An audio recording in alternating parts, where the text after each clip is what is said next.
Hey, this is Brett the Hitman Hart, the best there is, best there was, and the best there ever will be.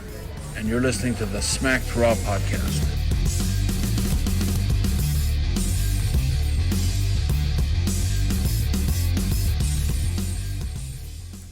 Hey, folks, welcome to the Smack Raw podcast.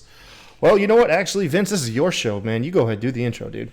Yeah, man. What are you doing, Kyle? Hey, how's it going, guys? Welcome to Smack Raw Podcast, your one-stop shop for all your wrestling news, recaps, pay-per-view predictions, all that other good stuff.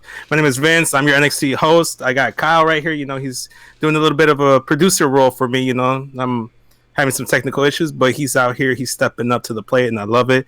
And we got a brand new guest to the show, someone that we might be bringing on like long-term. We got Arn, right? Did I say it correctly? Sir.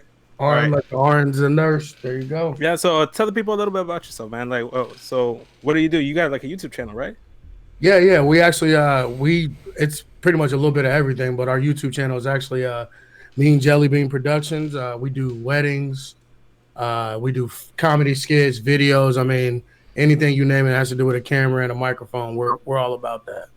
Yeah, definitely. He's a pretty funny guy. Like, you guys should check out his YouTube channel and follow him on Twitter. What's your Twitter? It is at Mr. 8984. You heard it there, guys. Go ahead, give him a follow. Give the show a follow at SmackRaw Pod. You can find Kyle at the Kai Tai Show, and you can find me at SES Vince. Make sure when you're listening to this on Spotify or Google Play or whatever you're listening to this, give it a download, give it a listen. If you're watching on YouTube, give it a like, a subscribe, thumbs up, all that good stuff. Comment down below. Let us know what you think. With that being said, let's get right into the show. I thought it was a really good show, guys. Like, overall, what you guys thought? Damn, man, you breaking us in fast, bro. Let's go. Jeez, man. God dang. Like, I usually like to warm up a little bit. Now, I dinner first. Please, damn. God knows, man. Wait, no, the show was solid, man. Tonight was a lot of wrestling, bro. Wrestling and what was it? Wrestling, returns, and I think you know who I believe is the biggest return of the night. Yeah, wrestling returns and reunions. There we go. That was what I was looking for. Wrestling returns and reunions, man. That sounds like a title for the episode. You should go ahead and write that down. Make sure you don't forget. You owe me some money. Okay, good. I'm writing that down now.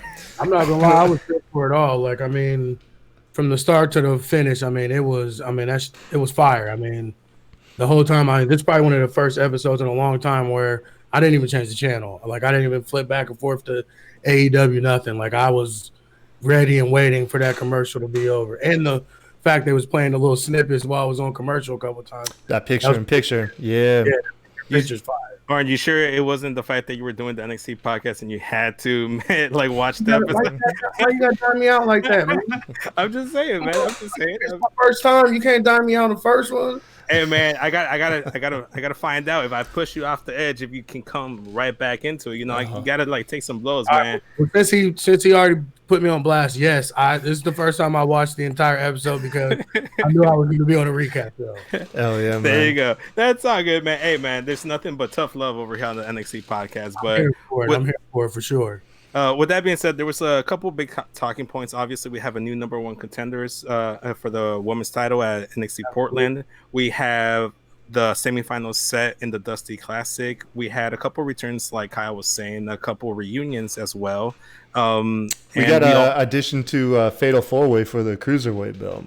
Yeah, we also had a number one contender, like a triple threat match that had the Fatal 4-Way match. So it's going to be two UK guys versus the two NXT guys in the Fatal 4-Way. So it had a couple Worlds Collide stuff building up to it. The show started off with what was it? It was Keith Lee that came out. The Keith Lee promo. Yeah, he said, he's going to end the prophecy. Essentially is what he's going to do. He's going to put an end to the Undisputed Era prophecy, which, damn, man, how is it possible to cheer for both sides? Like, is there a way for everybody to win this? Because I am cheering for both sides. Like, I don't give a damn. I'm here for both. I'll have a Keith Lee sign in one hand, Undisputed Era signed in the other hand. Like, I'm here for this 150 damn %. How's Roderick gonna do all those backbreakers with Lee? Like, I think he'll get a couple off. I don't think it'll be too many. I think it'll be some rope assisted shit. Maybe some one backstabbers.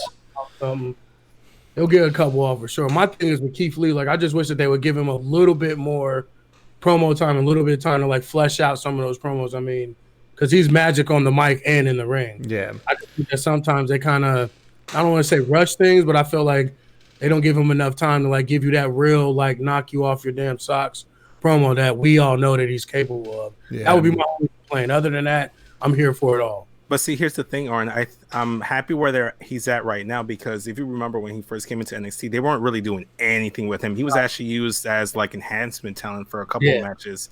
So I'm just glad he's in this role he's in right now. I'm hoping maybe he has a Rumble appearance. I'm definitely hoping he gets that title next week. Dude, I've been pushing for Keith Lee to be WWE champion. Like, yeah, we need to just hit the bypass on NXT off of NXT route straight into WWE all the way to WrestleMania.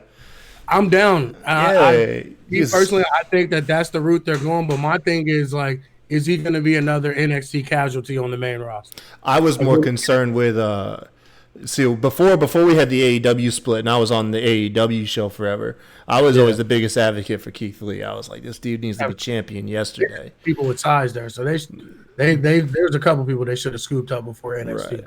Right. But what I was most nervous about is him just being another generic monster. Vince not caring about promo, because Vince don't watch NXT, so he don't watch all the promos and stuff. He's just gonna see a big dude that can move. Like, okay, and he's also charismatic, so it'd be like, okay, you're just gonna be a shorter Braun Strowman. You know, we'll put you in some comedy gimmicks, and that's what always scared me is ducking and jiving and shit and dancing. Yeah, and stuff. fucking Funkasaurus 2.0. Like, here's the thing, Keith Lee kind of did like a little comedy stuff when they did the NXT special where it was pre-taped, and he had like the Santa hat. So Keith Lee, gif of doing the rising, like Godzilla rise. So I think Keith Lee has that New Day aspect to him, where he can do some goofy stuff and it doesn't hurt his character, because he can hit a gear, as we saw tonight. So he came out, he was attacked by Undisputed Era. Later down in the night, we saw he got his revenge. He destroyed. I don't know, who did he attack? Was that Roddy? Yeah, that's what I said. Who the hell was that he went through the bushes, Bobby Boucher style? Oh, so I mean, later in the show, but that was just security. He was just laying security member out after security member out. Yeah, they disappeared in the. No, I thought it was Roderick Strong at first, man. I was like, what the fuck? Well, it's like he didn't make it to the fourth act, bro. He was done. He definitely broke that one guy's hand when he threw him on the table. Whatever, his hand definitely hit that trailer. Whatever that. That looked mean. You know, it's the ones that hurt the most aren't like the most visually impactful. You know what I mean? It was like very subtle and quick, but yeah, you knew like, damn. The only reason I know that because I hit my hand in a situation like that before I broke my hand. God damn. If that happened, I grabbed myself like, oh, he gonna need a cast. Yeah, man. But for that opening segment though, Keith Lee was doing his promo time. He was jumped by Undisputed Era. They said, obviously, you didn't see what we've done to Imperium and what we did to Ciampa and all these other people. So they jump Keith Lee. They're chased off by Tommaso Ciampa, who, you know, helps pick Keith Lee up by the bootstraps, give him a pat on the shoulders, and we get this show off and running. I'm kind of mad, though, because, come on, Tommaso Ciampa, come on, get out there sooner. You couldn't get there before they stomp on my man's ankle? Bro, come on, man. He was on his Instagram, bro, like reminiscing with him and Goldie, man. That's all he was doing, bro. Like, that's not just the problem here. That's a problem throughout every damn federation and every show. Like, why do the good guys always wait till your man is like beat down, chair shot, bloody? Then you run out and help him. Like, where was you at before that? Here's the thing. I would give props. I'll give props to Becky Lynch because she did a very funny thing. Like this happened like before her rise from the man, where I think Charlotte was being attacked and she didn't come out initially, and she came out all late about it. And they were asking her, "Oh, how come you didn't go?" It's like, "Oh, well, I was eating cereal in the back." And then they did it again, where they filmed her backstage. She was eating cereal. She saw the thing happening. She dropped the cereal. It's like, "No, not again." And then she made a skit out of it. So, yeah, I remember that shit. That was good, man. So, the one thing I will say about this whole thing is that I was a little concerned that they were going to use it to like use it as a reason for Keith Lee losing the match next week, given that he has an ankle injury. You know, I'm a Bulls fan, so like ankle injuries, you know, like they hit close to home, man. They're across, you know. So, yeah, when they did the chair spot, that's what I was thinking. I was like, is he hurt or something, or is this their way to kind of like not get him off TV, but like have an excuse why he can't wrestle next week to kind of save him for Royal Rumble or something like that. Like I ain't gonna lie, my antenna went up a little bit once they did the chair. But the segment that we brought up where he goes in like in the backstage area, like in the outside, and he goes and he runs and destroys whoever it was into the bushes, that reassured me that he's probably gonna be okay. Yeah, we'll see. The injury, that ankle injury, is going to be a story point to be told in their match next week. So that's something to look forward to. But man, is though, if he wins the title, do you guys think he's going to be brought up? Oh, I don't think so right away. I think Keith Lee's not one of those guys that's going to get brought up like after Mania. I think he's going to be one of those people that are going to be an integral part if they continue to do the Survivor Series 3 brands invasions. Who's all in the main event scene in NXT right now? Because you got Cole, Keith Lee, Ciampa, Gargano, Balor. Is Balor in the main event, or is he? Would you say like more North American title hunt? No. He's above. No, yeah, he's main. Wait. I mean, he did say he wants that NXT title. That's weird. I put him in between. A couple weeks right before the holidays, they had a match. That's right. Yeah. Would you say Dijakovic is in the main event scene too? I think he's borderline. I think he's more of a Cesaro type guy that can be thrust into that role if need be, but he's more of a guy that's gonna go up and down. That's where you like the understudy. Someone get injured, then exactly. Hey man, Dijakovic, here's your shot. I think a guy that could be thrust into that main event scene is Damian Priest. Like, look out for that guy. Yeah, 2020, he's gonna be a big star. They're definitely grooming him to be like that. You know how they always have like hitters on deck. Yeah, like he's gonna be one of those. And my thing with Dijakovic, I always butcher his name, but that gimmick is trash, man. I love the feast your eyes. I mean, it's great for like t-shirts and catchphrases. But like when you got somebody that good, like give him something else. Like even if he is just a badass that doesn't even talk, let's Keith Lee do the talking for him. Something like he's too good of an athlete to have that weird. I don't even know how to really describe it. He feels like he's missing a piece, like missing like almost, one piece. How do you describe it?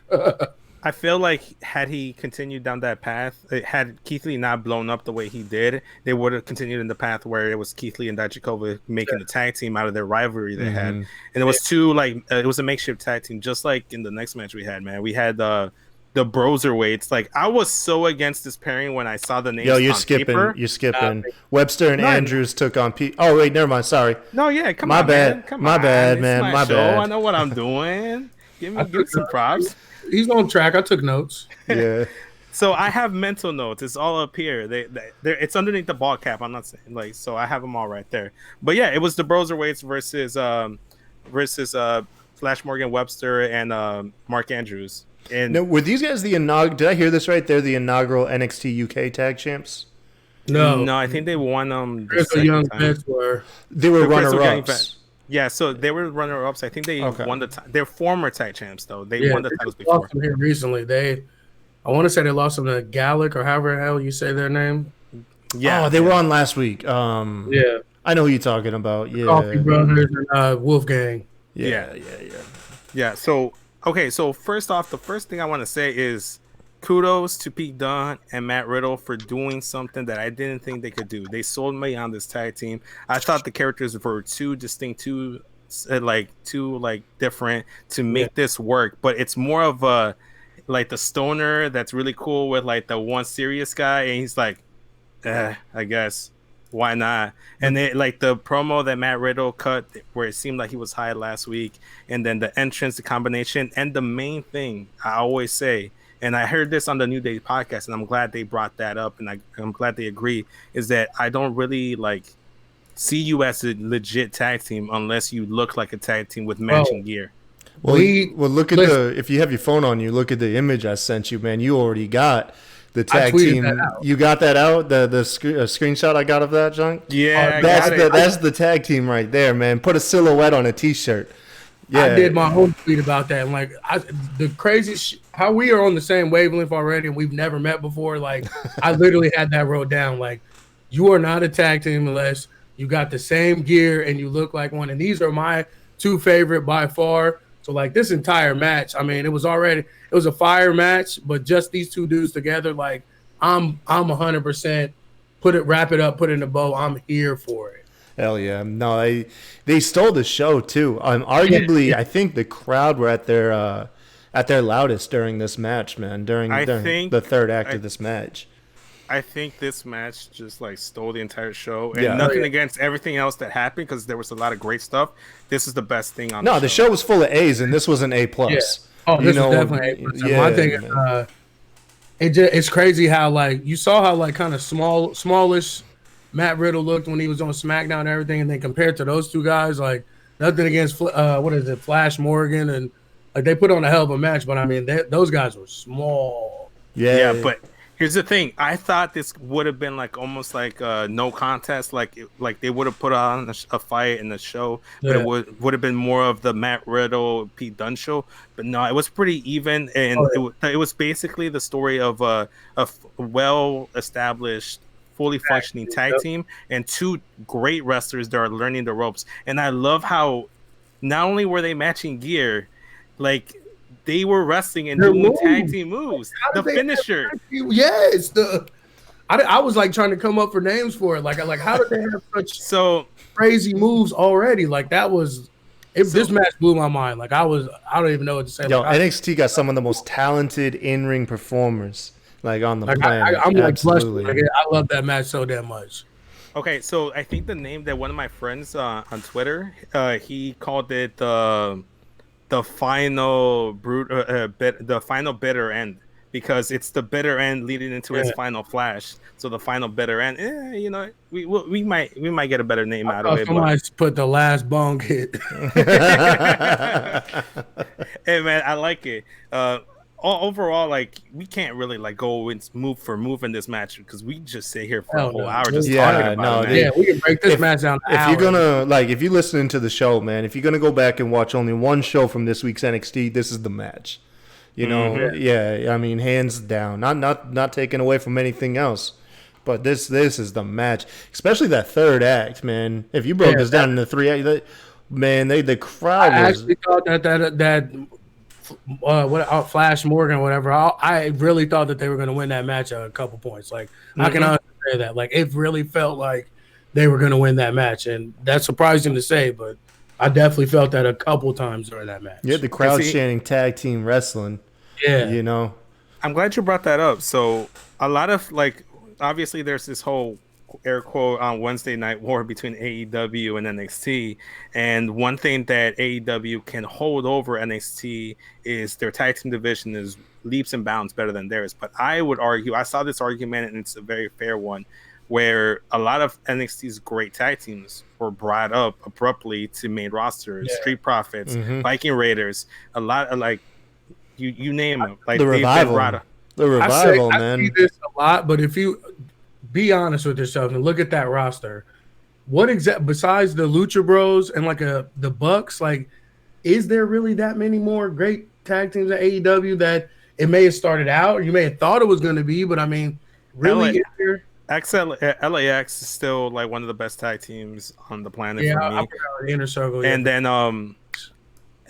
fuck, why am I trying to blank on their name? Private Party, also really great. Private Party came out of nowhere. SoCal Uncensored is good, but they're kind of you can argue that they're at the end of their when do you see these guys on TV? Like they boast this tag team division, but where they at? Like my whole thing with SCU is like, I'm always gonna say this, is not to bash SCU. I just like I don't care for Christopher Daniels or Frankie Kazarian. I only care about Scorpio Sky. He's the star. I only care about him. That's all I care about SCU. But going back to my whole thing is that I feel like NXT has had this issue before where their tag team division is lacking, and just when you think, man, they have no tag teams, the Dusty Classic comes around that time to come and fix the tag team division. I don't know how much NXT UK you guys watch, but they have some fire over there. Like it's like the Grizzled Young Veterans. Like to me, they're a top 5 tag team in the. I just got introduced to them tonight. Tonight was my first introduction. They are sick. They got size. They can fly a little bit. They're technical. They can both talk on the mic. Gibson more than the other guy, but yeah, I've heard a lot of stuff about Zach Gibson. Like he's a really good heel. And what's this thing with the shoe? I heard something about a shoe with this dude. Like it was part of his gimmick back in the day. I think he used to knock people out with it. I don't know. Like I didn't remember, know. I heard something like take your shoe off for Gibson or something. I don't know, man. Never mind. I didn't really get into him until the second UK title tournament. Okay. That's when I kind of got hip to him, and then like right after that he lost, and then that's when he started the tag team. Like right when the UK show started. Gotcha. Yeah. All right, so Kyle, what's next on the docket? What happened after this tag Well, match, man? first, if we didn't already mention it earlier, Dunn and Riddle ended up winning the match, which was just so they're moving on into the quarterfinals, semifinals. One more thing about Riddle, that tiny ass mustache. Have you guys ever seen the Lonely Island Creep video? Like, that's all I thought about the entire time. I actually didn't notice the mustache, man. I'm not gonna lie. Go back and check it out. It's creepy as the thick. Oh man, yeah. Next up, we got a little. Essentially, this is just kind of like a throwaway segment to lead up into the later on in the evening. But we got the DIY reunion. The seeds planted here. Ciampa came out to pull off like a Keith Lee impersonation to call out Undisputed Era, which was already done earlier in the night. Okay, yeah, that's the only thing I will nitpick about the show is that I saw people saying like there was too much Undisputed Era. The Ciampa segment and the Lee segment were too similar. Like they were the exact same segments. They could have had the whole thing where like after Ciampa comes in and helps, you know, they could have had Johnny come in and help and even out the odds even more. Hey, we got to see the DIY though. What's the double running knee strike called? I don't even know what it's called, man. I don't even remember if they had a name for it. I don't think they did, but we got to see that, and you knew where this was leading to. Yeah, because they've teased it, man, and it's so. That's another tactic for NXT that everybody keeps saying they don't have. This is so unfortunate, though. This is so unfortunate that this rivalry got its fucking rug pulled out from under its feet when Ciampa got injured, because there's no way you can recreate that rivalry between these two. And granted, their chemistry is great together, and I mean, I feel like we missed the climax to that story, and we just have to keep moving forward now. Like it already happened. The part that I think that where they kind of dropped the ball was when they moved them up to be a tag team and they were still feuding. Yeah. That was Vince because he doesn't watch the damn show. You know what I mean? He was just like, hey, I'm pulling your 4 best guys to pop some ratings. Right. And that was my thing. That was where they literally got the fire extinguisher out. I mean, because it was still heating up there. And I mean, I feel like they could probably save it now, have Johnny turn this time. But I mean, it'll be like everyone's gonna say we already seen this before. It won't be as good as that initial turn. I say they can revisit this a couple years down the line. It has a lot of Kevin Owens, Sami Zayn written all over it. I think it can be done right. Has to be done on another brand. Can't do it again on NXT. Yeah, they can't do it again on NXT. So right now, what I like though is that Ciampa's kind of like transitioned to that Stone Cold role in NXT. He's kind of like the Stone Cold of NXT. Yeah, and Johnny Gargano's kind of like that, like I guess like Rey Mysterio, like clean cut babyface that the fans really get behind. You know, he has like a friend, kind of like when like Batista and like Rey were teaming together. I can be honest, like I'm normally a heel guy, but like I'm a stand for Johnny Gargano. Like my girlfriend, she hates his theme music and everything, says it's kind of homo, but that song is catchy as hell. I mean, everything about him, like you find yourself rooting for him no matter what, whether you like him or not. You find if you look back and catch yourself in the middle, like, damn, I'm cheering for Johnny Gargano. How the hell did that happen? Like, I'm a stand for the guy for sure. He's got a way of doing it, man. He's white meat baby faces as it gets. So I thought it was gonna be a DIY reunion so they could challenge for the tag titles, but that's what they got announced. It's World Collide is gonna look like a stacked show. The reunion of DIY versus Mustache Mountain next Saturday. So that's gonna be dope. Dude, that's going to steal the show. Is that Royal Rumble weekend? Is that when they're doing it? Yeah, because it's what they're doing instead of Takeover. But they showed a Takeover though. So when's the Takeover? Takeover is 4 weeks away.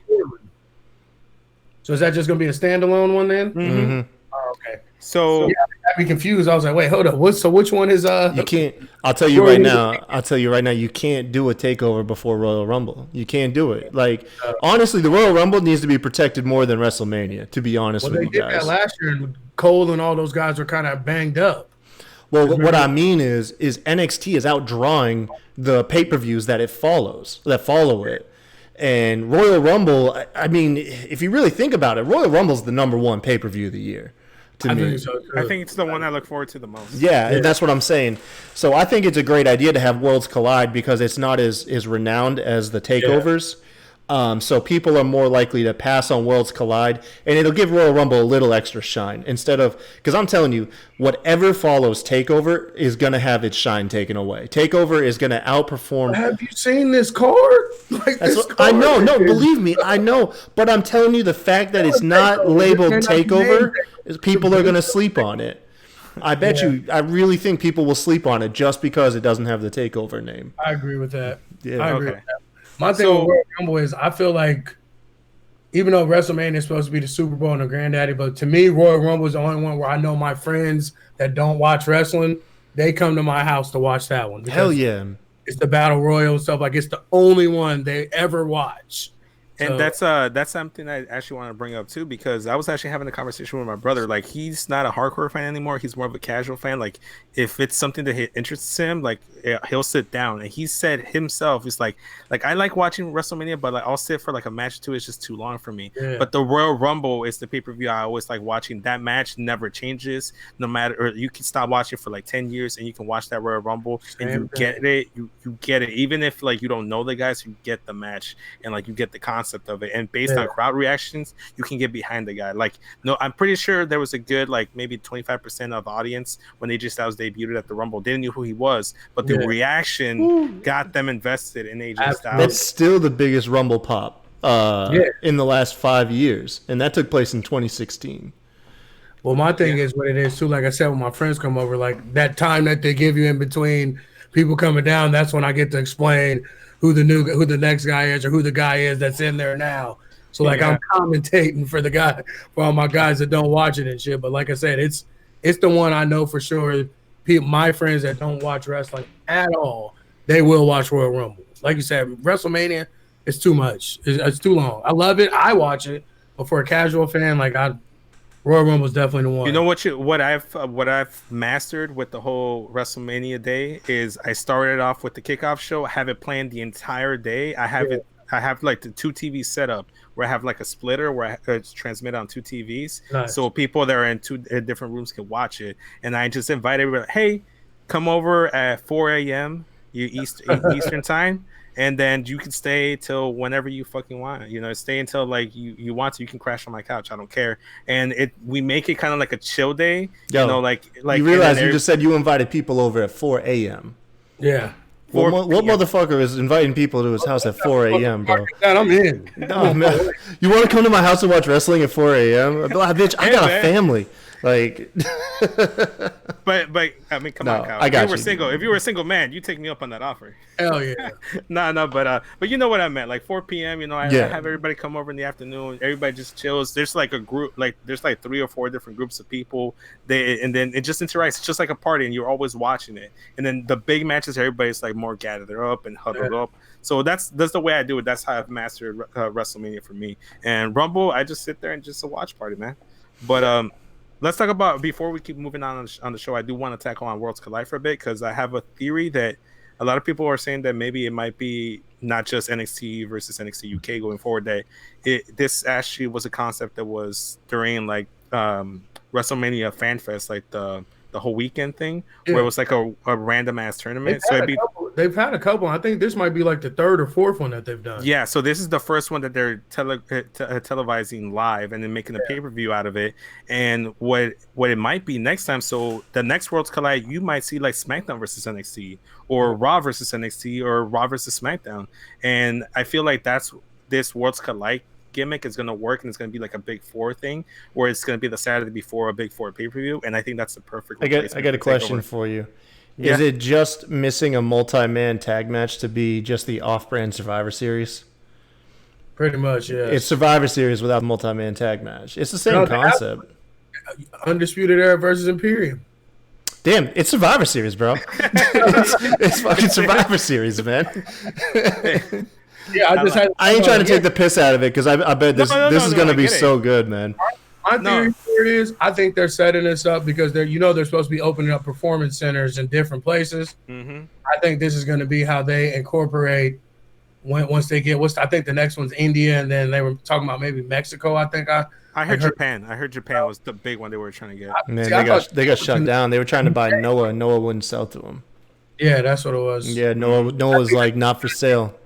Yeah, I think this is going to be like how they start incorporating other promotions. I think this is how they're going to do like Evolve, and I even heard some rumblings about them maybe doing some stuff with New Japan if the stuff with AEW falls through. So I think this is just going to be their way to bring other things in that aren't WWE under the WWE umbrella. Yeah, I'm just saying. I just want to see Okada in the WWE ring. That's all I want. Yeah. That's all I want out of life. I just want to make sure I see that. Oh, Naito versus Andrade. I'd love to see that. Fire. yeah, That'd be dope. That'd be fire. So man, let's move on to what's next, Kyle. What we got next on the docket? Next up, we have the speaking of New Japan, the reunited tag team, the Time Splitters. Kushida and Alex Shelley taking on earlier said the Grizzled Young Vets Zach Gibson and Drake. I didn't catch the rest of his name. That's okay. Hey, nice unintended segue right there. Yeah. So overall, I'm missing my screenshot here. If y'all can't see it, man, you got Drake is being held in a dragon sleeper. It looks like, and then Kushida's just kicking the shit out of his face. I love this match, man. Again, another great thing that I loved about this is that they looked like a tag team. The Time Splitters looked like a tag team. Grizzly Young Vets looked like tag teams, and that's what I freaking loved. Like, it wasn't like an exact matching gear between Shelley and Kushida, but there was a lot of orange on both gears. They both had hints of like blue and like purple. I think it was the same, except Kushida just had that like gold bar on. Yeah. Legs or something. Yeah. So overall, I liked it. So from what I can understand, Alex Shelley isn't signed. Dude, no, man. Shelley was brought in to be the fall guy. He got a cheap pop. Zab Gibson called it after the match. Okay, sorry, we can stop dramatizing this right now. No. Alex Shelley was brought over here like, hey, listen, Kushida's so new, we can't have him eating a pin to these NXT UK guys yet. You come in, we'll do a reuniting. Zab Gibson called it. All the fanboys and hipsters over in that NXT arena pretended they knew who the hell he was, when you know for damn sure half of them didn't know who he was. Hell, I don't even know who he is. And yeah, man, and he was in there to take the fall, and that dude's gonna be out in 2 weeks. He's just gonna be like So I'm wrestling Ring of Honor Saturday. I had to watch Saturday's show. He's gone, man. He can't. Hey, man, can you? Okay. You will let you hang out with your boy for a day as long as you eat a pin. He's like, all right, cool. A paycheck's a paycheck. So here's what I'm gonna say. I'm gonna preface this by saying, yes, you're 100% right. You damn right, I am. Okay. Could you take a second, not stroke your own ego, and let me talk? Okay. Yeah. So basically, me personally, I'm not gonna sit here and say I'm like the biggest Alex Shelley fan, but I did see a lot of his work in Ring of Honor and specifically TNA/Impact Wrestling. Him with I'm forgetting his goddamn name, but the Motor City Machine Guns. Motor City Machine Guns, Chris Sabin. Chris Sabin. Yeah, I'm sorry, I lost his. I forgot his name for a second. But here's the thing. Wasn't Johnny Gargano Tommaso Ciampa just a throwaway tag team in the Cruiserweight Classic and the Dusty Classic, and then now they're two of the biggest names in NXT? I'm saying Alex Shelley isn't signed. I'm not saying he's gonna get signed. I'm not saying Maurice's Machine Guns are gonna get signed. But if they want to bolster their tag team division, you know, Alex Shelley's like, hey, Chris, I had a really good experience on NXT, and then they're like, hey, Chris, you want to come and do like a quick like test run match? Then they go, hey, Morrison Machine Guns, you guys want to like do a couple tag matches here? Then before you know it, from a year from now, they might be signed. Dude, he'll be out quicker than Kota Ibushi was. All right, oh, stop it. Kota Ibushi was out before that plane even took off, man. Like he was at NXT long enough for that plane to refuel for him to jump back on it and get back to fucking New Japan. Right. Me personally, like I mean, they were, it was a nostalgia act. Like people knew who they were, but I thought that their work was kind of sloppy to them together. And like I said, me personally, I'm glad that the Grizzled Young Vets, because I think they should be over here in the States. Like they've done everything they can do at UK. they need to come over here and show the states what they can do. Because if you drop them right now in the NXT tag division, they're the number one tag team to me. And I mean, don't at me. Come see me because I'm telling you, they would be the number one. I think Undisputed Era is still top tag team for me. But you may be right. I got one more point on this. I got one more point. Not holding the belts, then technically Undisputed Era, but besides them, Grizzled Young Veterans for sure. Hell yeah, man. The Broserweights are the best tag team in all of wrestling right now, man. Look, they sold me on this. I forgot about them already. You're right. I will. Just like I said, this is how you know that NXT really has no investment in Alex Shelley. How did they announce him? How did they debut him?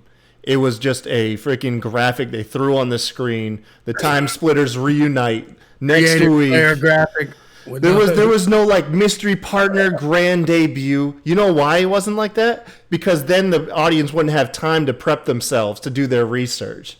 Had he come out like a mystery reveal, half the people there would have been silent. So I'm going to go ahead and say this, that I know who Alex Shelley is. I know about Mercy Machine Guns. I didn't know he was a tag team with Kushida as the Time Splitters. That I went and researched and found out they were actually tag teams and champions back in New Japan. I didn't know that because I didn't start watching New Japan until after the fact. Hell yeah. I think it was after it was the Styles versus Nakamura match that got me like, hey, you know, New Japan's a thing. Finn Balor making his big demon entrance for the first time.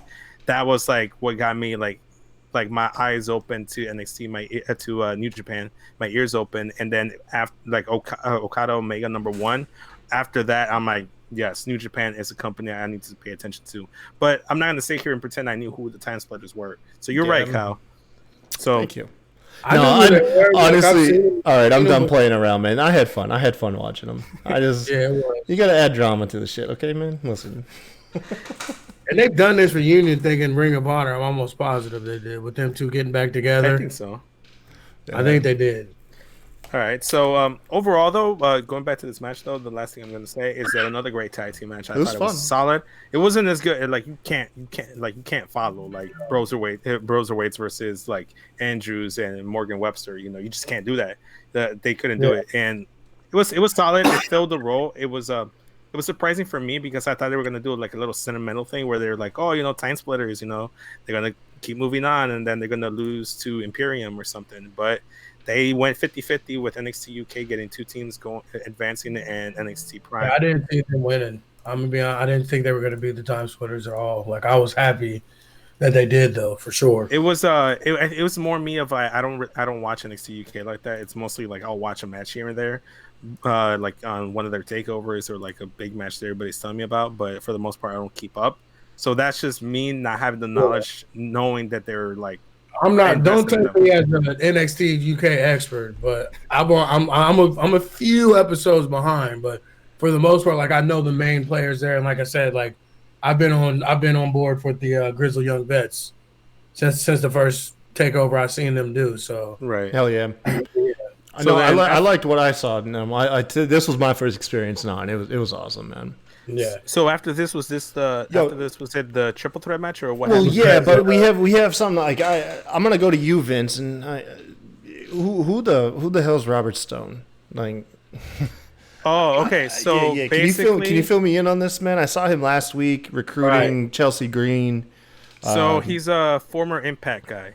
Back when he was in Impact Wrestling, he was called, I think, Robbie E, and his initial gimmick was kind of like a Jersey Shore spin-off parody guy. Wasn't him and that old lady in the Amazing Race too after that? Was that him? I'm not sure, man. I'm not sure. I wasn't watching a lot of Impact back then, but that's where he stems from. And then he had a tag team. You know, he's just like one of those like decent hands. You know, kind of like a Drake Maverick. And they brought him over, and then I guess they don't see him as like much of a wrestler at the moment. And he's a solid promo. I don't think he's like the best. Like, don't quote me on it. Like, I'm not like no expert by any means, but. Based on what I'm seeing, I like the way he's promoting it like a brand. He sounds like a manager. Sounds like he's trying to create like a stable. Well, he has a stable. They like the NXT house shows. Like I think there's 2 or 3 guys. Yeah, I know he has a tag team and then Chelsea Green, and then he's actually wrestled something too, like on like house shows and stuff. Okay. All so right. So it does look like he's like forming his own stable with like the lead and the head, like the big figure being Chelsea Green, which is a nice change of pace because usually when you have like a stable, it's like the big like main event male guy, the women wrestler, if they have a women wrestler in their stable, a tag team, and then the mid card guy, and then the manager maybe. And I'm for them like pushing Chelsea Green as like the head of this stable, and then bringing in that tag team that they're doing in the house show circuit. And going from there, I like it. I'm a big fan of stables and factions in general. We just saw a brand new faction being formed this past Monday. It's one of the most exciting episodes of Raw I've watched. I was happy to cover that, man. I was real happy to cover that. Yeah, more factions with more than 3 people. That's all I'm asking. Just give me some more than just 3 people. Okay. Like, so Arn, quick question, just to like really find out if you're gonna be on the show now. This is a make or break question. so, Is a 3-man group considered a faction? me personally, I don't think so. I think you have 4 or more to be a faction. Thank you. That was the correct answer. You answered correctly. Because me personally, if you're 3 people, you're not really a faction. You're like a trio. You're a group. Because a lot of people are like, oh, the Shield's one of the greatest factions of all time. I don't think they're a faction. I think they're a trio. I think they're a team. Just like New Day. I love New Day. They are a legit tag team. They are not a stable. They're not a group. For me, a faction or a stable, you got to have your tag team, your mid-card guy, your main event guy, and your manager or mouthpiece. That, to me, that's what a faction is. And here's the thing: you don't even need to, I don't think you even need to have like a 4 like wrestler thing. It could be like a 3-man team and then a manager, but it has to be a 4th person. More than 3 people. That's exactly. That's the main ingredient. That's the main ingredient. So, like for instance, like it could start off 3, just like Undisputed Era, just like NWO. It could start off with 2 people. Like here's the thing: when DX was just Triple H and Shawn Michaels, that's no faction. That's just a team. It didn't become a faction until they had China, and people forget, but they also had Rick Rude. Rick Rude, yeah, he was their manager, so and that's now you have a faction. Then you add Road Dogg, you add X-Pac, you add Billy Gunn. So we'll see what's up, man. We'll see what's up. According to Wikipedia, a faction is larger than a stable. So you would consider a 3-man group a stable, and then beyond that is the faction. Just doing the Google research while you guys are talking it out. That's about what I thought too. Like Dangerous Alliance, all that stuff like that. The Dungeon of Doom, stuff like that. Like that type of thing is a faction where there's more than just 2 people or 3 people. Like you got to have like 4, 5, 6. I like how we laying down the law for like wrestling. Like I like how we're like establishing rules. We are the end all be all. Okay. When it comes somebody's got to take charge. Somebody's got to. Speaking of which, taking charge, man. We got the triple threat match for the one of the spots. I don't know how filled up the Fatal 4-Way is yet. So there's going to be 2 NXT UK guys. They're going to fill up the last 2 remaining spots, and it's going to be 1 NXT Challenger and then the NXT Cruiserweight Champ, which is Garza. So it was just to fill up one of the spots. All right. Can I just start by saying what the hell was what's his name? Tyler Breeze doing in this match? Okay, yeah, I want to talk about him some too, man. It's not that I don't think he's decent. I don't think he's good. But what the hell did he ruined what could have been a 5-star match? He ate the pin. He ate the pin, man. He was the fall guy. He was there to eat the pin. Like I was actually saying this. Like I love Tyler Breeze. I think he's one of the best underutilized, underappreciated wrestlers. Yeah, I agree with that. In the company. But here's the thing, man. Oh my gosh, Leo Rush, freaking Isaiah Swerve Scott. Oh Jesus, PWG classic right there. God, bro. Like that's what I'm saying. Like they missed. They already had a fire tag match.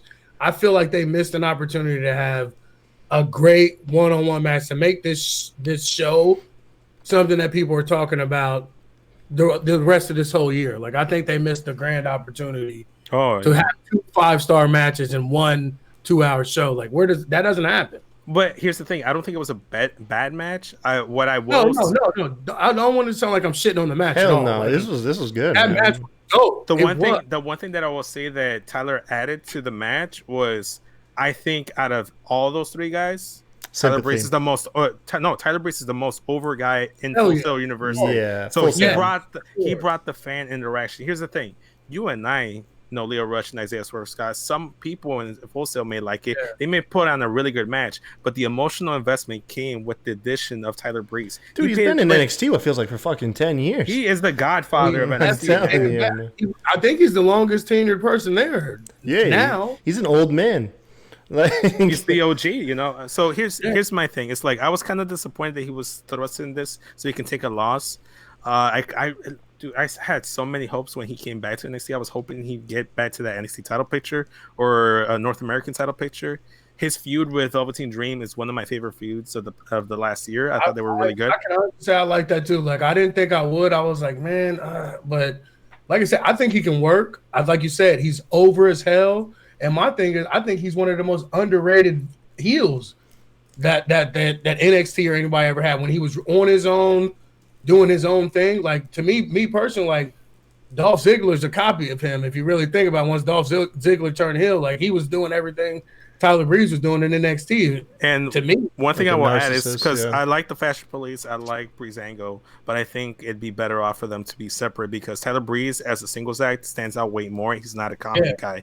And then Fandango, when he like was doing those performance center like YouTube videos, and when he came back, he looks like he was a more serious, like intense Fandango. He was still doing the hip thrust, but they were more vicious this time. You know, there was like there's just something different about it. All right, so all right, hold on. So I've been actually this was a part I was waiting for in the show. I gotta ask the tough questions here, man. I gotta ask the tough questions. Go for it. So Tyler Breeze, man, he's never held a singles title. Will he ever? Hell no. You know, he won't be a dominant champ. He won't be a dominant champ if he gets a singles title.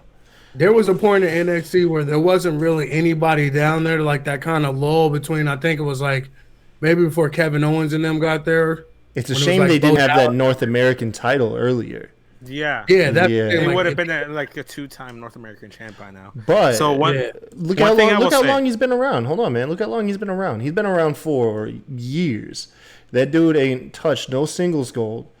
Does he have a Kofi run in him though? Does he have a like where he can just catch fire?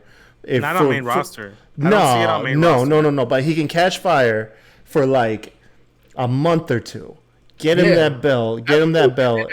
You know what I mean?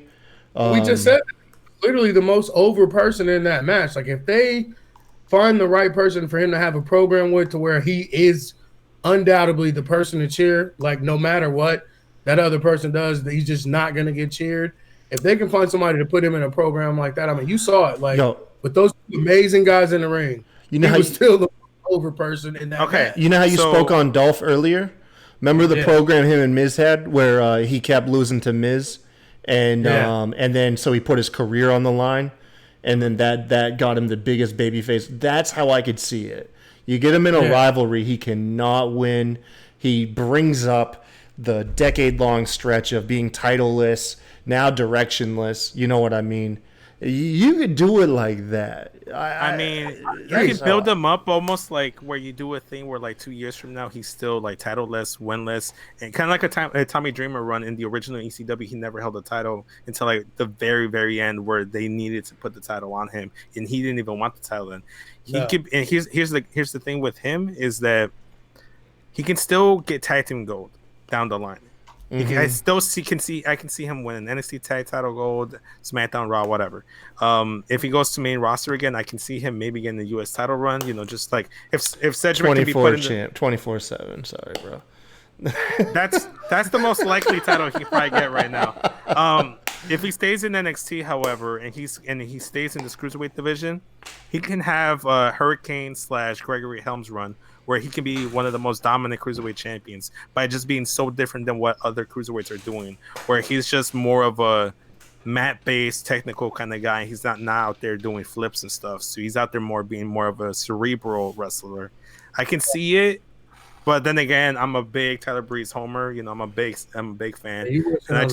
Bro, because that shit ain't never happened. Yes. Okay. Never.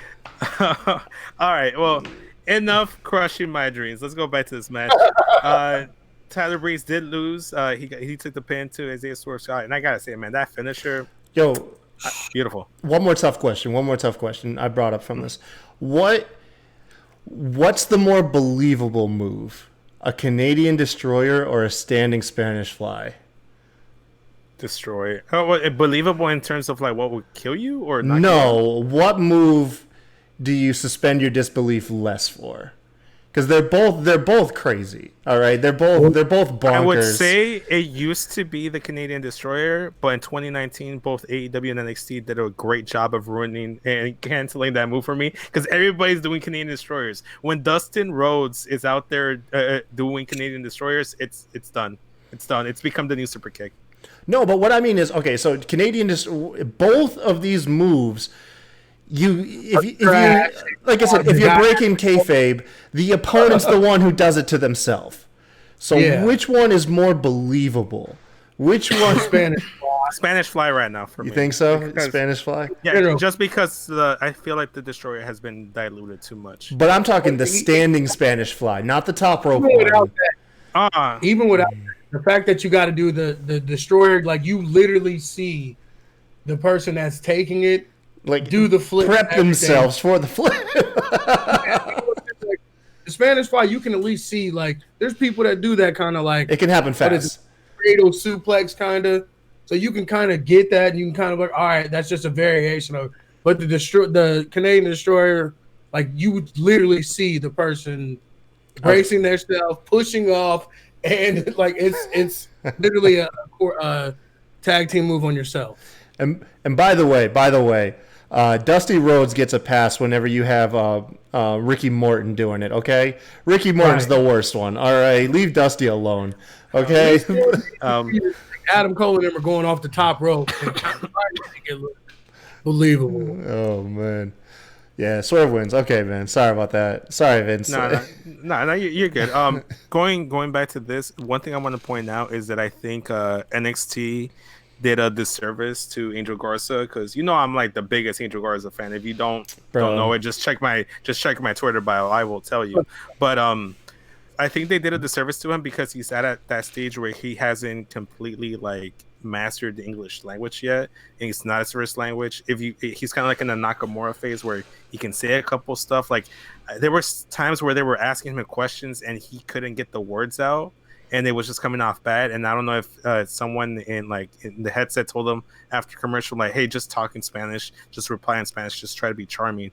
I think what it was missing Nigel McGuinness or like that heel guy, like a Corey Graves, that could pretend to know what the hell they're talking about and just bullshit and help ease it. Very good. Well, Morrow did try to do that towards the end, though, didn't he? Like he would like answer back to him in English, whatever. Yeah, but it was more of a kind of like a Michael Cole or like a Tom Phillips, like, oh, okay, I guess, but like it was more. I kind of was looking for more of a like. I say a full-blown sentence in Spanish, and then Corey Grace like, I agree 100% with you. I couldn't have said it better myself. That's what they were missing. I don't know what the issues was, but I totally agree. Like my thing is like, especially with heels, like that's when you can get away with that shit. Like that's when you should do it. Like I'm not speaking your language. It's my second language. I'm not stooping myself to speak it. I am only commenting and speaking in my language. Like especially when you're a heel and a heel champ, like that's what you do. Like Nakamura did it best. Only Spanish. That's it. Oh, when he's like, I don't speak English. Yeah, I don't speak English. Yeah, exactly. That was the greatest. Like that way you protect him by not letting him, like you said, stumble on the mic and just seem like he doesn't, like letting the people know he doesn't know English. You could have given him a couple English phrases that, like, you guys may not understand me, but your wives do. Something like that would have worked real good. Speaking of wives, I love how Beth Phoenix has taken on this role of a fangirl every time Angel Garza comes out to the ring. Because she kept saying like it doesn't matter what you can say because like the dimples, the dimples. She kept complimenting him. See, like stuff like that. Like I'm with that. Like what I'm saying, that there are women that will feel that type of way about him. Like play up those things, especially when he's the type of heel he has, ripping off the pants and all that stuff, man. Like play him up to be who he is. Like that's the thing I feel like across the board in WWE, they drop the ball when the shit's right there in your face. Quite literally with this one, man.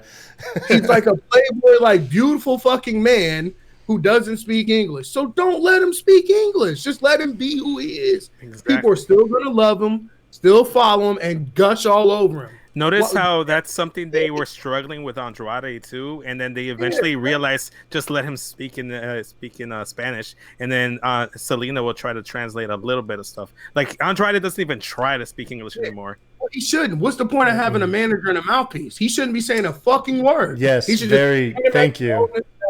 And let her talk. Otherwise, why do you have her? That's what she's Right. there for. He should never say a word. Like if I was booking, don't say nothing. Just sit there, have that shitty grin on your face, holding your title, holding Rey Mysterio's mask, and let Zelina do what the hell she does best. I got a question for you. Now I've dabbled with this, and I know. Just give it a second, because the initial impact, you're gonna be like, no, but give it a second. Let's go. Should they have pre-rendered subtitles? Let them speak in their foreign language. When they're doing pre-tape stuff, yes. Yes. So for like Not even like the live ones. I mean, think about all the times we have to suspend our disbelief during live programming. How much shit, plotting backstage like people can't see the television feed, shit like that. Okay, if we can believe that, we can believe they're coming up with subtitles on the fly. That sounds like that's probably like one of the best damn ideas I've heard. Like so. I don't think it's possible to go ahead and do that with a live mic. I don't think you like if you can pull it off. Just pull it know off, what the promo is ahead of time. But here's the thing: you could always change it on the fly. It's live TV. You can't plan for it. If it's live TV, man, so there's like margin for error. The one thing I would say, if it's pre-tape stuff, go for it, because here's the last thing you want is for someone to say it to talk and try to keep up and translate. Here's the thing: I speak Spanish and English, but if someone's out here cutting a long, fast, passionate promo in Spanish, I'm gonna be like, wait, hold up. I think he's also said this. I'm gonna forget some important stuff. Well, my thing is like, so when you do like closed captioning and shit on your TV, and it does it automatically, like they don't have that where you can do it like when someone's speaking live. No, but here's the thing. You can't tell me that closed captioning works all the damn time, because it's English and English, and sometimes they'll like translate the wrong thing. Yeah, we need closed. You got closed captioning in Spanish, and then Google Translate just under it. So. No, that's a dope ass idea though, especially but again, like there's not too many pre-tape things anymore, right? Where you could do what I would say is that they do this well in the Mae Young Classic and in the Cruiserweight Classic, where like they would let the wrestlers speak in their native language and they would have the subtitles underneath on the bottom. I think you can still do that effectively, where you have like, let's say a Nakamura cuts like a very passionate like Mustafa Ali like themed like backdrop promo, and then obviously he has Sami Zayn, but if he didn't, they could just put the subtitles on the bottom, just like Io Shirai. Io Shirai cuts her promos, and on their YouTube channel or on their Twitter, it has the captions on the bottom. Yeah, so kind of like how UFC does like their like pre-fight videos or whatever, where they kind of exactly. Yeah, I'd be into that. I'd be into it too. Absolutely, especially to hype up a match. It could definitely be helpful. Dude, you know what else I'm into? This DIY reunion against Mustache Mountain next week. Yes. Man. Yeah, next week. Damn. Oh my gosh. World Collides and Rumble is like creeping up on us. It's a week from Sunday, man. Jeez. I don't understand why they don't have a move called the Mustache Ride. How are you Mustache Mountain? I know exactly why they don't have that. Because people are gonna start Googling it. Just like dude. I'm about to Google it right now.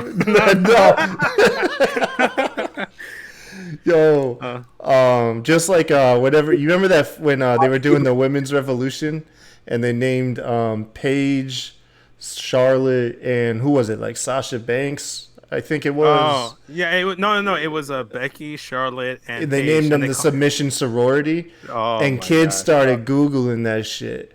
And they started getting damn like lesbian porn and stuff. They had to change that name up like a week later, man. Like, yeah, that's a true story, man. They called them the Submission Sorority no more than 2 weeks. So and then they changed it to PCB. Quick plug, Ashley, in the New Day podcast, I think it's like the second to last podcast they did, they actually talk about their name stuff. They were talking about how like they were so glad how they didn't just like give them like their like initials, just like PCB, and they talked about the Submission Sorority stuff. By the way, Guys, I like this is like the greatest podcast, and you should always listen to this podcast. Download this Thank episode you. right now. But a close second is the New Day podcast. Hold on, I'm You should muting Vince check it out. right now, trying to plug other people's shit. Hold up. I'm sorry, their podcast is dope. I mean, Yeah.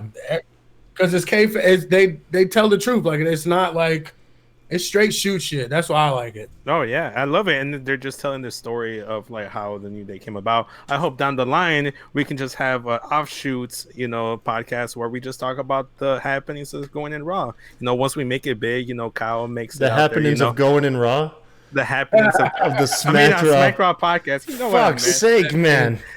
I'm gonna edit a bleep in there. Like I'm literally gonna edit a bleep in there. I'm sorry, man. Yo. I'm a little off. I'm saving that. Let me timestamp this shit. Where we at? 1 hour. Okay, exactly 1 hour in. Perfect. Oh Fucking hell, jeez. man. Well, we're 1 hour in. Let's talk about the main event then. Yeah, let's get to it. Because we already talked about, well, really quick. It was announced during this segment outside. DIY is going to reunite, take on Mustache Mountain. Keith Lee came out, started destroying security members. He pounced the dude through the hedges, like y'all mentioned earlier. Threw a dude on top of what I think was a Corvette. Not a car guy, forgive me. But destroyed the windshield. That would have been hilarious if, like, after all the dust settled, if Ciampa had turned to Keith Lee and been like, dude, you owe me a windshield. Like, it had turned out to have been his car. That shit would have been funny as fuck. Wasn't that Moss and the other dude? Wasn't that car they drove off in a couple times? Who was that tag team with Riddick Moss and the guy that played for the Bucks? Tino Sabatelli, I think. Yeah, something, whatever, Sabbath something. But didn't they drive off in that car a couple times? Like I think that's just like a prop car for Full Sail. Yeah. Oh my god. Yeah, Keith Lee also got pissed off, man, was shouting that that prophecy ends next week, man. So stoked. Quick predictions, guys. Quick predictions before we move on to the main event. Aaron, I'll let you go first. Keith Lee, new North American champ next week. I say yeah. Kyle, what you think? Yeah, I got to vote for him. I'm gonna go against. I want Keith Lee to win, but I think they're gonna pull a swerve and they're gonna use that ankle injury as an excuse to not get the title on him. You think Velveteen comes back and costs him? Man, Velveteen. Don't get me started on Velveteen, man. But Yeah, let's go we'll to save that him main for another event, show. Main event was the. Did this have a special name, like the Women's Battle Royal? No, it was just a women's number one contenders battle royal. Yeah, for the This is the main roster. They don't need to give it some kind of like big name. right. So NXT Women's Champion. Did they say they had the choice between the UK and the women's, or is it just the NXT Women's? No, just the NXT. So the winner would have challenged Rhea Ripley at NXT Portland. Okay. All right. Good. So really quick because a Battle Royal. I'm not going to list off everybody, but some of the most notable names. Casey Catanzaro returned. That was out of nowhere. Mercedes Martinez made her debut. She looked badass. She actually looked like she belonged face to face with Baszler. I really liked that. Oh, I want that match before Baszler moves up to main roster. I want to see that match. Speaking of which, Baszler was in the match, and then my personal favorite that I hadn't seen. Now, granted, I ain't been watching NXT for last couple weeks. Catalina was in the match, man. I thought they got rid of that chick, dude. I was like, oh shit, that's Catalina. So after Sin Cara and asked for his release, they just moved her back down to NXT. I'm a little bummed that she was wrestling with the mask. So I hope it's just a one-time thing because she's cute as hell under that mask. Oof! Oh my gosh, this woman! If you check out her Twitter, gosh, she is gorgeous. I gotta look it up, man. Just like Andrade, you remember when Andrade debuted and Triple H was like, "Look at this man! Like he's handsome. Why would you ever put a mask on the guy?" Same thing with Catalina. Don't ever put a mask on that woman. She is gorgeous. She's, oh my gosh, and thighs for days, man. Thighs save lives, man. Thighs. Goodness gracious. Okay, man. Okay. Listen now. Okay. I'm done. That was. Oh damn! I see what you're saying now. Yeah, I see what you're saying. Mm-hmm. There you go. She's fire. Yeah, man. So overall, I liked how they were telling the story because initially it was just Shayna Baszler knocking off a couple like the names you knew weren't going to win, like the clear obvious cuts.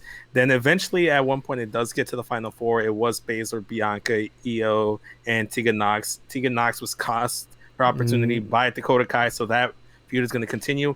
I think if I'm WWE, just because you're scrapped for and you're like looking for people to add. Dude, Baszler was eliminated by Shotzi.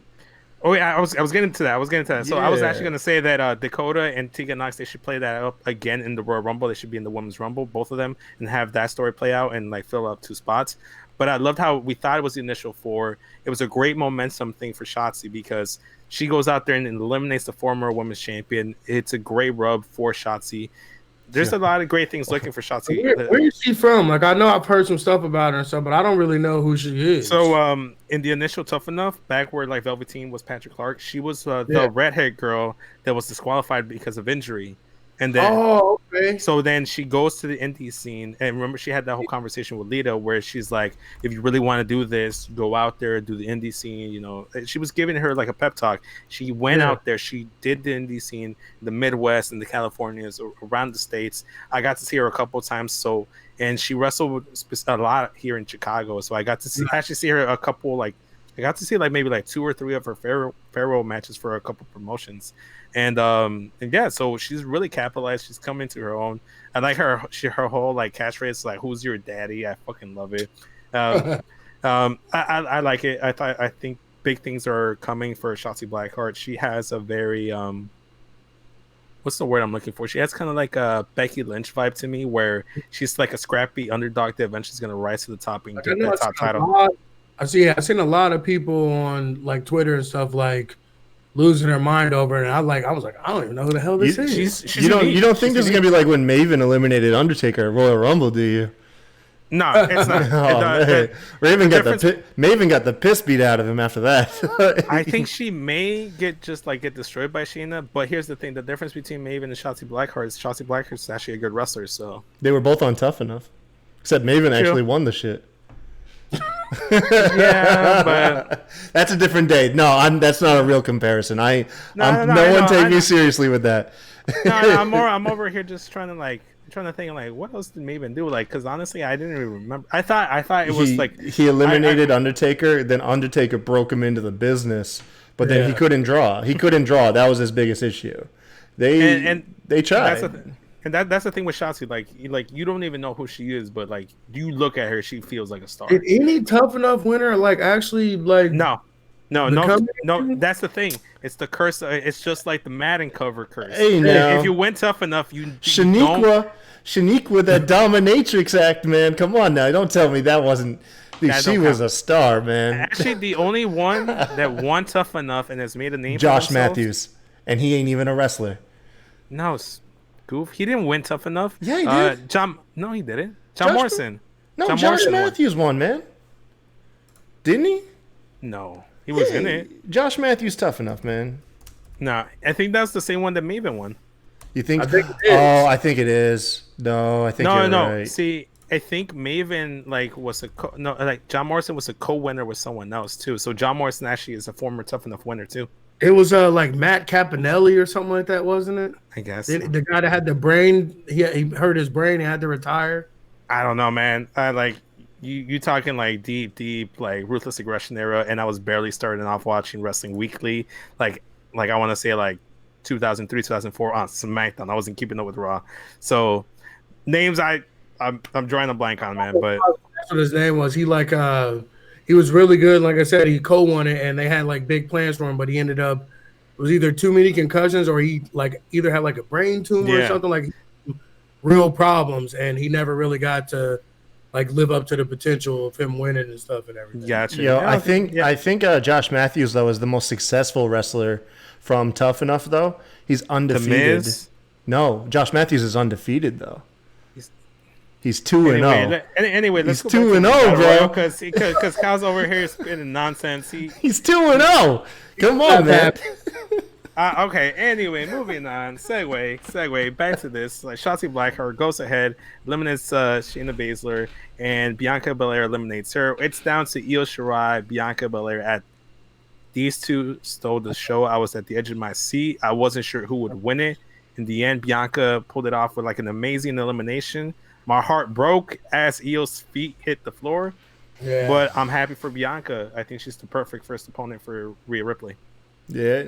I want to see Casey Catanzaro, though, in more Battle Royals and Royal Rumbles. She's like the female Kofi Kingston in these. She'll be in the women's Battle Royal for sure. I mean, the women's Royal Rumble for sure. For sure. Yeah, she got some cool spots, man. my thing with Shayna winning, I mean not Shayna, with Bianca Belair winning, like to me, like I don't think it's fair that they just keep feeding her to people. Yeah. Like she's not gonna. You don't think she's gonna beat Rhea? Hell no. No, Rhea just won the title. She's not gonna drop it right away. That's why part of me was okay with Io not winning, because I want Io to be champion. Yeah, and no, I know for a fact if she goes up against Rhea, she's gonna lose. Well, that's my thing too. Like you didn't have to. There was so many other people you could keep feeding to Rhea Ripley. Like why did it always ends up being that Bianca Belair ends up being that first stepping stone for every champion. Like, and I'm not. I mean, like I don't get it. Like. She may be the most talented woman they have on any roster. Like, if you really put a whole package together, athleticism, everything, like, I don't feel like she gets. I mean, I'm biased. I think it's on her own. Like, I mean, I don't think they helped her get. Yeah, I mean, I'm a little biased. I would give that nod to Sasha Banks. I think she's the most well-rounded, most talented woman on any roster. I think she's like legit, look, like your favorite women's wrestlers probably had her best match thanks to Sasha Banks, but it's one of those things where she just gets a lot of hate. And I'm with you with Bianca. I really don't like that she hasn't gotten to that mountaintop yet. I feel like she might be in a situation similar to Tyler Breeze, where she may not get a singles title, and because there's no secondary title, I don't think that. No, I wouldn't go that far. No, in terms of like NXT success, I think once she goes to main roster, she's going to be a champion. That's what I'm saying. I think she's going to have more success on the main roster than what she's going to have, because right now there's just too many people. Mm-hmm. Like that's what they're running into, and that's a damn awesome problem to have in your feeder system or third system where you have too many women to do anything with. Like, I mean, like it is a good problem. It is a good problem. I mean, it's better than the problem AEW currently have with their women's division. Jeez. Right, hey, man. Hey, now. Hey, listen, man. Low blows. Cheap shots are taken right here. Come on, man. Come on. Back off my show over here. This is the anti. This is going to be, if I get this job, it's going to be the anti AEW. Hey, you and I. You have Rob throwing shade on Twitter, man. Listen, and it's not that I hate AEW. Like, I love all the players. Like, Kenny Omega is one of my favorite wrestlers. You can't deny that you can't sit here and say you don't want him to succeed, though. I'm not saying. Yeah. I'm not saying I don't want. See, here's the thing. They are misusing themselves. That's what pisses me off. Like, they are misused. They own the damn company. They're executive vice presidents. They are misusing themselves. Kenny is the biggest star they have besides Jericho. I feel like they ruined Kenny because I was so invested in Kenny. I thought he was like one of the biggest wrestling stars in the world, and he went to AEW, and I feel like he hit like a stale AJ Styles role where he's at right now. Man, they're just giving the fans a year to get to know him.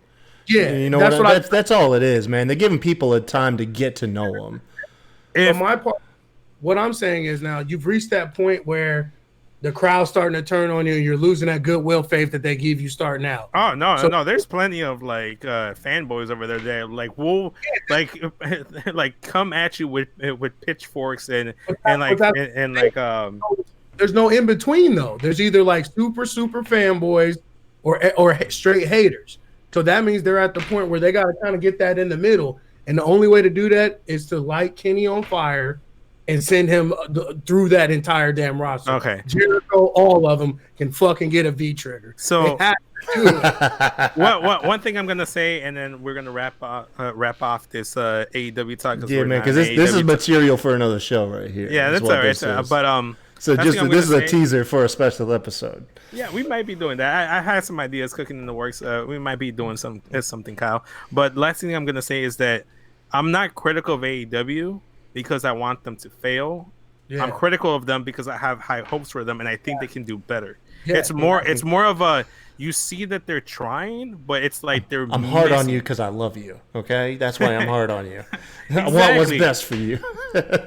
See, I may not be a dad, but I have like the dad mentality ready, set, and locked and loaded. Before this like new thing he got in with MJF or whatever, like the Cody story was to me the only thing they had there that actually caught my attention, and like I actually was tuning in to watch. Like those vignettes that he was doing, like even my girl was like, "Who is that?" Like I've never heard him. Like it made her sit down and watch it. Like to me, that's what they should have rest their hat on that and kept moving that on and using your bigger pieces in that same way. Mm-hmm. Hell yeah. That's a very good point, man. All right, so closing off the show, man. Like next week, what we got next week? We got Keith Lee versus Roger Strong, probably going to be the main event. We got 2 more semifinal matches in the Dusty Rhodes Tag Team Classic. I think it's the Broserweights versus Grizzled Young Vets and Imperium versus who's Imperium? I thought the Grizzled Young Vets were going against Undisputed Era. Oh, okay, okay. Yeah, this is going to come down to, I think, Imperium and yeah, it's going to be Imperium versus Undisputed Era. I think that's what it's going to be like. I think it's going to be Broserweights versus Imperium. Okay. I'd like to see that. Or maybe it's none of that. It might be Broserweights versus Grizzled Young Vets. Who knows, man? I'm definitely here for that one. All right. That's my sleeper pick. That's what I want to happen in my heart, but I don't think they're going to get the Grizzled Young Vets there. I think it's going to be either Imperium or Undisputed Era versus the Broserweights. Gotcha. All right. Well, sounds good. I'm looking forward to next week. I'm not too like disappointed with today's show. I thought they hit all the spots they were supposed to hit. It did, like you were saying, Kyle. I didn't really like that they really did 2 angles with Tommaso Ciampa and Keith Lee doing the same stuff. I think that's the only like negative that NXT will get for me. But overall, NXT is one of the better shows on weekly television, and I can't say too many bad things about it. All right. So with that being said, I mean, Arn, man, thank you for being on the show, man. I appreciate it, man. I had a really good time. Hey, looking forward. Yeah, I was gonna say, yeah. Before we head out, man, go ahead and plug your stuff again. Plug your YouTube channel. Go ahead and plug whatever you want to plug. Go ahead and take the time to. Yeah, go ahead and follow us on YouTube and Facebook. We are Mean Jelly Bean Memes on Facebook and Mean Jelly Bean Productions on YouTube. And hit the Twitter up, Mr.8984. Let's talk shit about wrestling, life, whatever you guys want to do. Just hit me up, and definitely looking forward to doing the show again. And had a good time, guys. Hell yeah. For sure, man. Well said, man.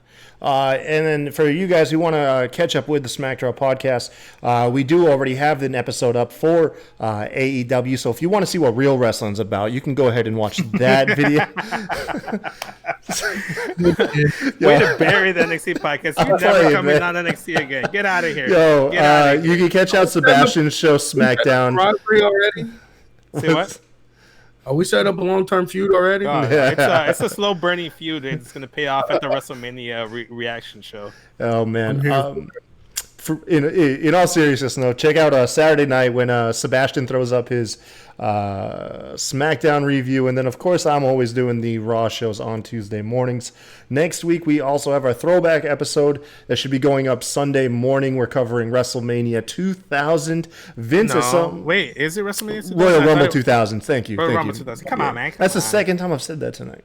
And then also some point next week, Vince will be doing our Royal Rumble predictions episode. That will get done this time around. Looking forward to actually. No, we did it last time. We did TLC predictions. I did it like all last minute about it. Yeah. I never miss an episode unless I'm sick or unable. That's why. Again, I want to take this time and apologize for like missing last week's NXT episode. I'm sorry we couldn't get anything done. We had issues. But that's why Arn's here, so we never have to like not shoot never not do an episode.